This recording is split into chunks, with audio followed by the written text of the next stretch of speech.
person living in the visual world. One who's doing visual art, of course, a musician, it's the world of sound. But it's also about feelings and impressions. I'm Heather Chapin, and I'm a PhD here at the Center for Complex Systems and Brain Sciences. I'm currently teaching an auditory perception class as an adjunct faculty. Music is much more complex. With an isolated sound, you would get kind of isolated activity in the brain depending on what that sound means to you. But with music, you actually get activity, widespread activity in the brain. So you get areas that are involved in language, attention, emotion.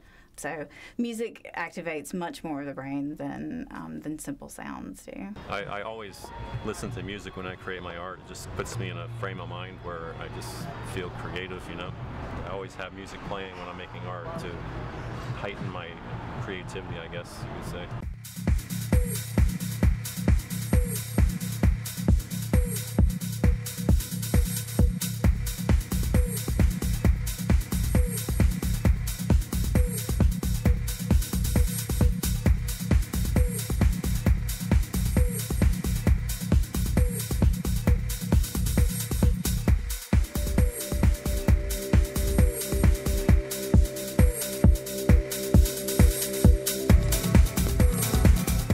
Music is dynamic. So with a painting, it's just a static kind of one moment in time.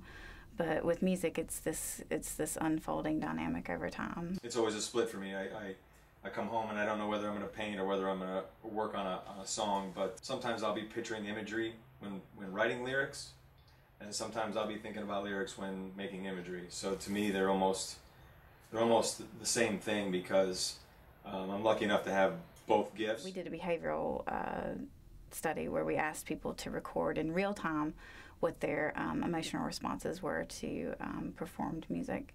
And then we used that data and correlated it with their neural data to see what brain areas were associated with these emotional responses to a specific performance.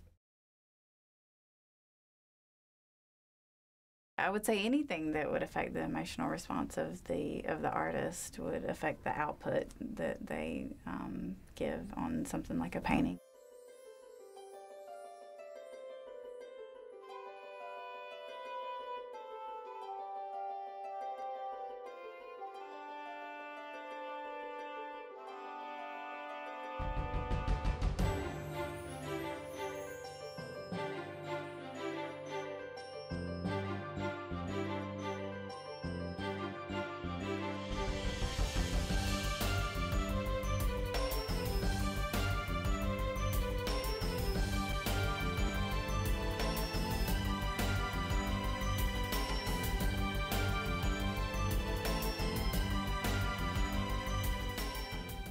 I like very bright colors and more pastel, also pinks and purples and blues.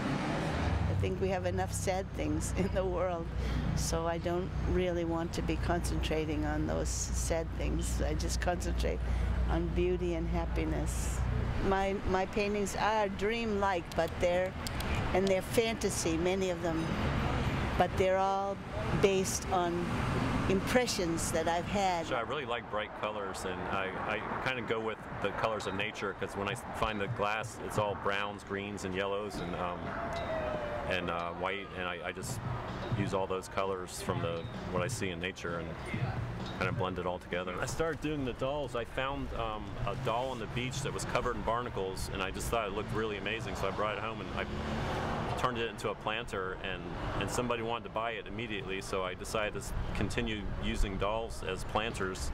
And a lot of people say the word Chucky because they say they're scary, but I've had some people that say they're beautiful, so I just love being surrounded by them. I constantly get feedback because I drive an art car. My whole car is covered with pieces of art, and I constantly get feedback every day, and that's what kind of motivates me to keep doing what I do. And I've had people actually tell me that you're crazy, and I said, why do I have to be crazy? Why can't I just be a creative human being? I would think that looking at what somebody could produce visually, if they could reproduce visually what they're experiencing as they listen to the music, that would be really interesting.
if you feel like flipping off the judges, go ahead.